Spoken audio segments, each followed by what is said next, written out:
Assalamualaikum warahmatullahi wabarakatuh. Perkenalkan, nama saya Munifa Aini dengan NIM 1118183000002.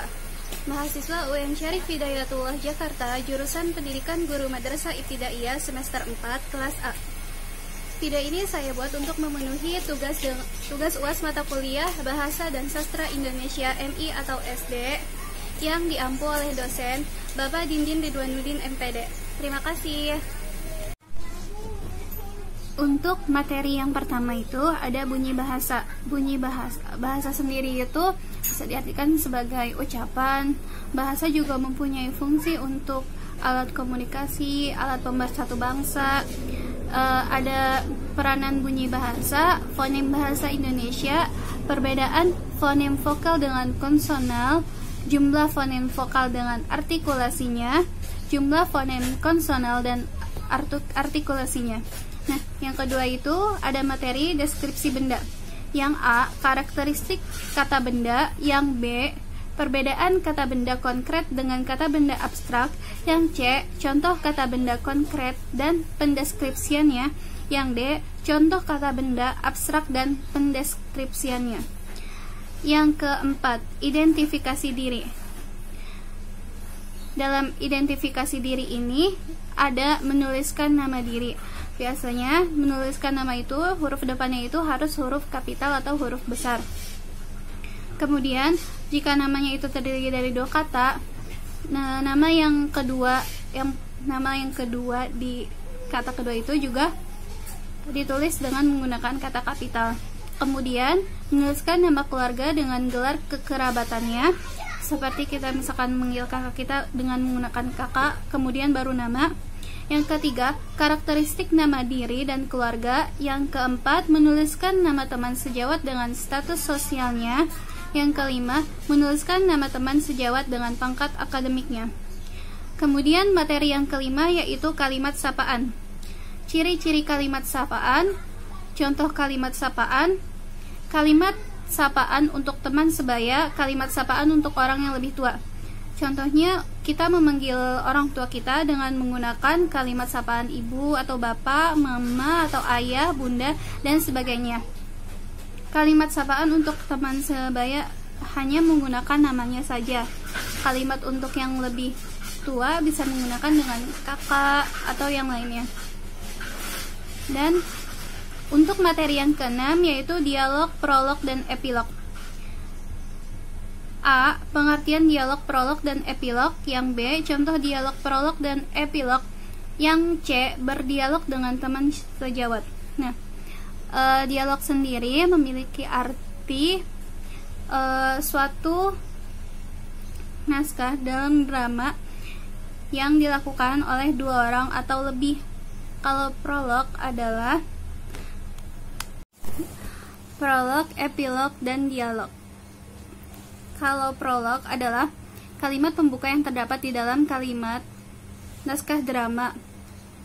Dialog adalah sebuah percakapan antara dua orang atau lebih yang terjadi di dalam drama tersebut. Dan epilog adalah sebuah kalimat penutup yang terdapat di suatu naskah drama tersebut. Kemudian materi yang ketujuh yaitu jenis-jenis membaca petunjuk. Yang A. Pengertian membaca. Yang B. Syarat-syarat menjadi pembaca yang baik. Yang C. Jenis-jenis membaca dan contohnya. Yang D. Definisi membaca petunjuk. Yang D. Contoh wacana atau teks untuk membaca petunjuk. Yang E. Tata cara membaca dengan baik dan benar. Jadi ada dua jenis membaca. Yang pertama screening dan membaca skimming, yaitu membaca dengan maksud untuk mencari intinya saja, membaca sifat untuk mencari inti dari informasi suatu bacaan tersebut.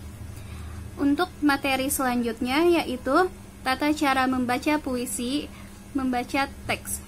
1. Definisi puisi. Yang kedua, definisi prosa. Yang ketiga, karakteristik puisi dan prosa. Yang keempat, tata cara membaca puisi. Yang kelima, tata cara membaca teks. Puisi dan prosa sangat berbeda.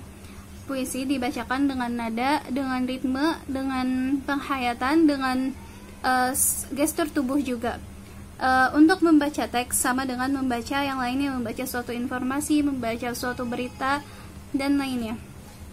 Materi yang ke-10 yaitu menulis tegak bersambung. Yang A, pengenalan buku garis 3 atau tipis tebal. Yang B, aturan penulisan huruf sambung dalam buku garis 3 atau tipis tebal.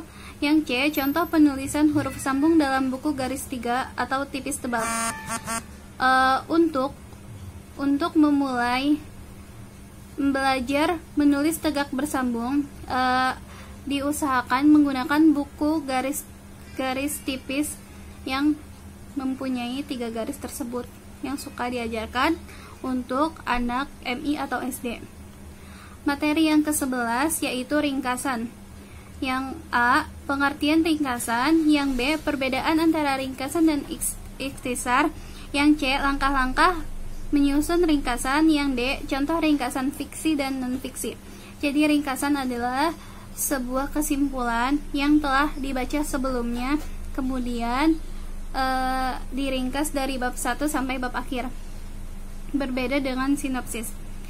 Untuk materi yang ke-12, parafrase. Yang A, definisi parafrasa. Yang B, langkah-langkah membuat parafrasa. Yang C, contoh parafrasa. Kemudian materi yang ke-13 ada surat resmi dan surat pribadi. Yang pertama itu definisi surat resmi dan surat pribadi. Yang kedua, macam-macam surat resmi. Yang ketiga, karakteristik surat resmi dan surat pribadi. Yang keempat, tata cara menulis surat resmi dan surat pribadi. Yang kelima, contoh surat resmi dan surat pribadi. Biasanya yang membedakan surat resmi dan surat pribadi adalah format yang digunakan.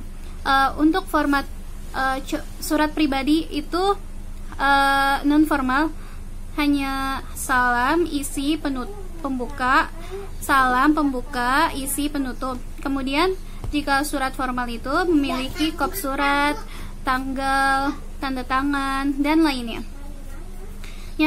Materi yang ke-14 adalah formulir dan kwitansi. Yang pertama, definisi formulir. Yang kedua, definisi kwitansi. Yang ketiga, ragam bentuk formulir dan kwitansi. Yang keempat, contoh pengisian formulir dan kwitansi. Biasanya formulir ini terdapat seperti misalkan kita ingin masuk sekolah, kita harus mengisi formulir. Kalau kwitansi itu biasanya kita belanja lalu diberikan kwitansi untuk tanda bukti karena kita sudah berbelanja di situ. Dan untuk materi yang terakhir yaitu naskah pidato. Definisi pidato, tujuan pidato, langkah-langkah menulis naskah pidato, contoh naskah pidato. Biasanya pidato itu ada yang menggunakan teks, ada yang tidak menggunakan teks. Terima kasih. Wassalamualaikum warahmatullahi wabarakatuh.